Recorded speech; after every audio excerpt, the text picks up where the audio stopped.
You get one of these bad boys, you're able to produce way more wood. If you get something like this, you can produce a lot more wood a lot faster. The dump trailer, you're able to get more wood. You can source more wood, haul more wood.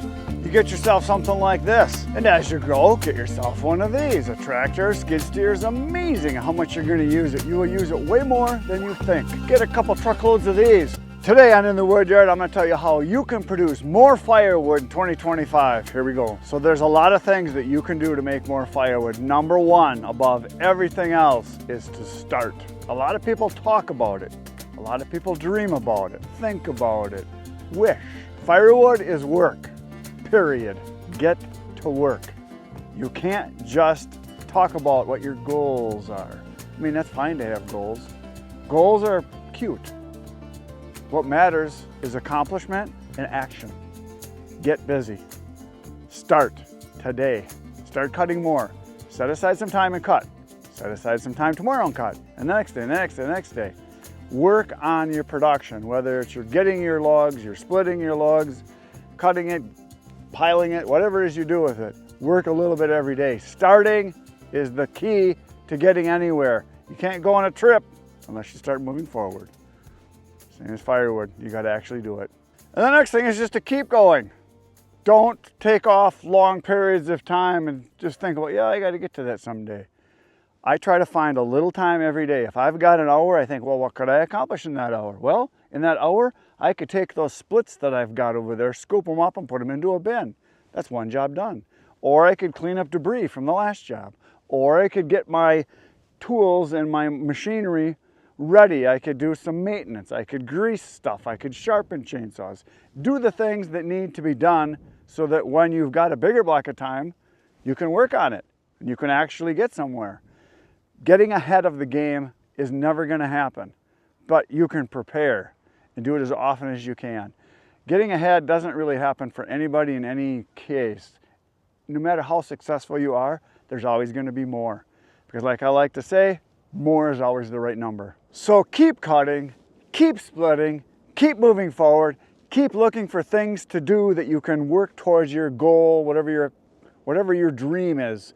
If you right now are producing, say, 20 full cords a year, and you think that's a lot. Well, I used to think that too. And then I started producing 40, and then I started producing 80, and then I started producing 160, and then I started doing over 200. But it didn't happen overnight. The biggest problem I had with growth was in here. It was the guy I face every morning in the mirror. He was the problem, was this guy. Because your mind gets set on, oh, I did this much. Next year I'm gonna do the same amount, or maybe I'll do another cord. No, you can do a lot more. You just gotta find the time. You gotta always be thinking about, what could I do to actually be more productive? What could I do over there that needs to get done so next time I get a load of logs, I'm ready to go. Sharpen the chainsaws, get your equipment ready, clean up the area, build whatever racks or bins you're gonna need. So when it comes, you got a place to put it. Get ready, get busy. And then the next thing is don't stop. There's a lot of times I have a 2, 3, maybe a 4 time period and I think, oh, I'm gonna cut wood. I'll get everything ready to go and I'll cut a couple tanks and think, well, I got quite a bit done. I've been cutting for, hour and a half and I could quit. But no, it's a good day. There's wood here. I've still got another hour. I'm gonna cut some more. I make myself keep going. Don't be the person like a lot of people are where you reach a little resistance or a little bit of sweat, a little bit of dirt, a little bit of tiredness, and you start to think, well, I think maybe I'll have a drink now and sit down and relax. No, keep going. Keep pushing yourself. The people that accomplish a lot in life don't quit. They don't give up. They don't do a little bit. They do more than everyone else. If you want to separate yourself from the crowd, you've got to do more. So find the time, I like to say, make the time to do more firewood, to actually do more production. Look ahead on your schedule and say, okay, tomorrow I've got 3 hours. Instead of watching TV, instead of sitting out on the patio, reading, work, get to work. Schedule yourself in that you're gonna be there at this time and you're gonna start and you're gonna work till then. Get it in your mind that you just gotta do it, that you gotta keep going on it, because if you do a little bit every day, all of a sudden you got a lot. It doesn't happen overnight. You can't just go there, and I always tell people, you know, firewood is not something that you can do work one day and then sell it the next day. I mean, you can occasionally, but most of the time you're talking 6 months to a year of work to get to where you can sell it. So you got to constantly be working ahead, and if you slack off and don't produce anything for a month or two, all of a sudden you're like, holy crap, I got to get to work because the wood's got to get cut, it's got to get split, it's got to get drying because I need it in 6 months. So you got to always be thinking ahead. It's not something, like I said, that you can produce and then sell. I mean, you can occasionally. I do that for a few people that are willing to buy wood way in advance, but for the most part, you've got to have inventory. And selling all your inventory is an awesome feeling, good and bad. It's awesome because you sold it all, but then it's like, holy smokes, I got to get back to work. I'm out. What if someone calls and wants more? You're out. So you got to find another source then, or you got to turn people away. If you turn people away, you could lose customers. Whether you're cutting for yourself or cutting to sell the wood. If you cut for yourself, if you burn all your wood up, you have to get busy getting ready for the next time you're going to need it, which means now. Because if you're cutting wood for yourself, you probably don't have a kiln. You're probably going to want wood that's going to be dry to burn. So you got to get going on it so that 6 months or a year from now, when you need it, it's ready. You know, a lot of people look at athletes and they think, oh, you know, they're so lucky. You know, they're so talented. They didn't get that way by just showing up. They put in the work. The really high-end athletes train harder than anybody else in their sport or in the world for that matter. They're looking at what other people are doing. They're thinking about what could I do differently that's better? What can I learn from this guy that would make me better? What can I learn from this guy that I can beat him because he has flaws? They're constantly looking at it. What can I do to eat better, sleep better, work out better, practice more? They're constantly pushing themselves, which is why they don't last very long, because they are well-tuned, highly efficient, maximum effort machine. And if you want to be that level, you got to be that. Well, I have a friend that is in the industry I'm in. My regular business I'm in is photography. I have a friend that was like the best in the United States for quite a few years. Everybody was like, wow, he is fantastic. He did beautiful work. He was very accomplished. He could charge a lot because people wanted him, because they wanted the best. And he worked all over the United States, did fantastic work. But he put in the effort. It was all he thought about all the time. It cost him a lot in life. And that happens to a lot of high functioning people. But he said, if you want to be great, you got to be willing to give up things. And I'm not willing to be that great, but you got to go as far as you can and be productive as you can, obviously without suffering all those other losses, which he did, but he was the best. And he did what it took. And there's a lot of high functioning people that are like that. So you need to find more sources for getting wood, whether it's tree service, whether it's buying logs, whether it's going and finding people that have wood that they just want to get rid of, whether it's in their yard or if they've got tree service wood cut up just sitting there. I have stopped at people's houses where they had wood piled up along the side of the road thinking that, oh, they got it piled up because they want to get rid of it, and asked them. A couple times I was able to get it. They just said, yeah, get rid of it. A couple times they said, no, I got a buddy coming to pick it up. So just ask, knock on there and say, hey, I'll get rid of the wood for you if you want. Notice you got a bunch of it. I've done that before. If I have people I know that have dead trees on their property that are friends of mine or acquaintances or neighbors, I've gone and said, hey, that tree you got that's dead there, are you thinking of cutting it down? And if it's one that I can cut without, you know, killing anybody or damaging any property, I've done that. I've cut them down and taken them. So you can do that. Like Scheib does. He does his roadside logging. He finds places where they're cutting logs. Sometimes it's right-of-way stuff, or sometimes it's property where he'll ask people, hey, you got the trees cut down in there along the road, or if there's storm damage, mind if I cut some up? There's lots of ways to get wood. But I have found buying logs is the best. I can be more productive buying logs. Yes, it costs me some money up front, but I have a lot less time invested in it, and I can make more money. Time is the thing that's hard to make more of.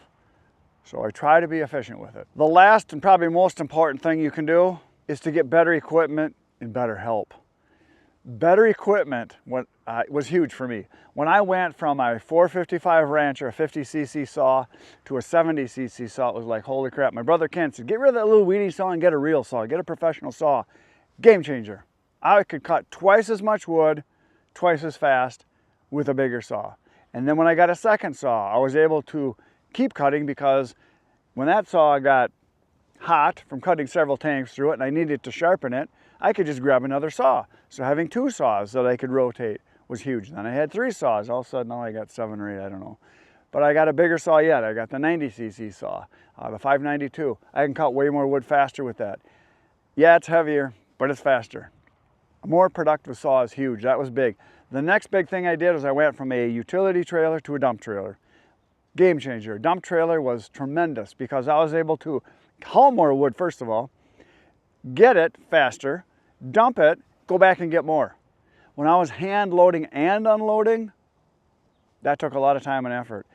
Getting tools to make your job easier so you can be more productive is big. When I went from a box door splitter to a faster splitter, I had the Glacier, as a lot of you know that have been watching videos for a long time, had like a 17-second cycle time, slower than molasses. That's why I call it the Glacier, because it moved like a glacier. I went from that to a splitter that had a 4-second cycle time. I was producing wood so fast that I would go to work in the afternoon and I'd tell my wife, hey, I'm gonna be splitting wood today. And she was used to me coming home after dark. Well, there's a lot of days I would go and I would split wood. In 2 hours, I would accomplish what took me 5 or 6 hours. It was that much faster. And she would say to me, why are you home already? I said, I split all the wood. Time. I bought more time by buying better equipment. And then I got the processor. That saved even more time. So better equipment will make you more productive. The next and last thing that I'm going to talk about that's real important is help. Have friends. Friends are good. Or hire some people to help you. There are kids that will work. Everybody thinks that kids won't work nowadays, but there are some kids that will do some work. If you can get help, we'll speed things up tremendously. I'm lucky that I got friends that like to help me out, and having them come here and work for a little bit, we're able to get a lot more done a lot faster. That has been huge. Having extra hands makes every job easier and faster and better and more fun.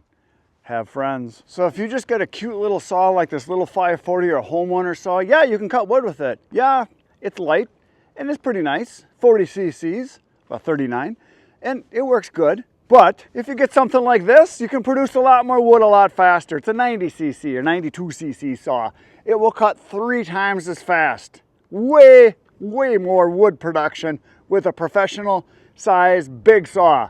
Get a bigger saw. So having a faster splitter like the 17 RS Wolfridge is huge. You're able to produce way more wood way faster.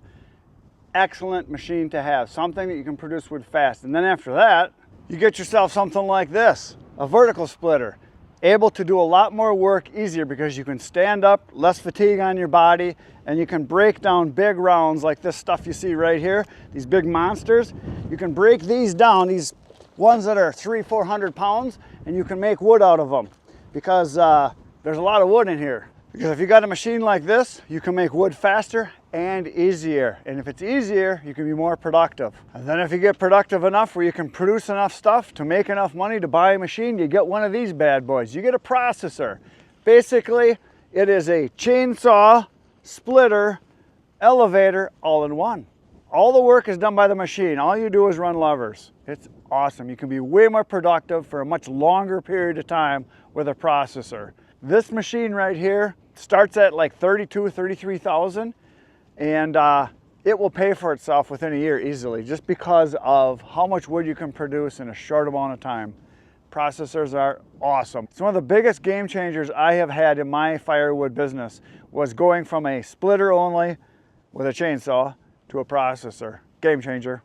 I can produce wood super fast. And then the next thing I mentioned before, dump trailer. With a dump trailer, you're able to get more wood. You can source more wood, haul more wood.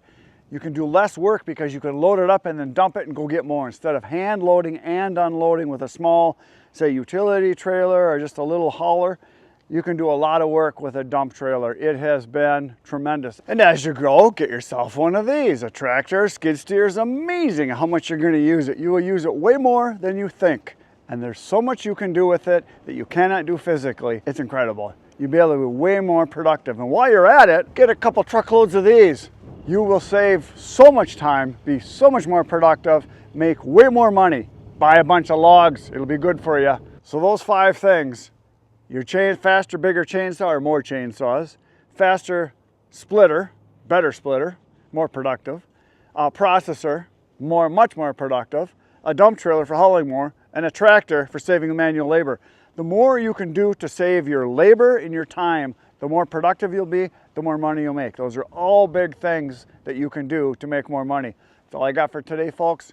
I'll be back tomorrow morning, 5:30 a.m. If you like what you just saw, there's like 1,800 videos on my channel. You probably should watch them all. Good night, Irene.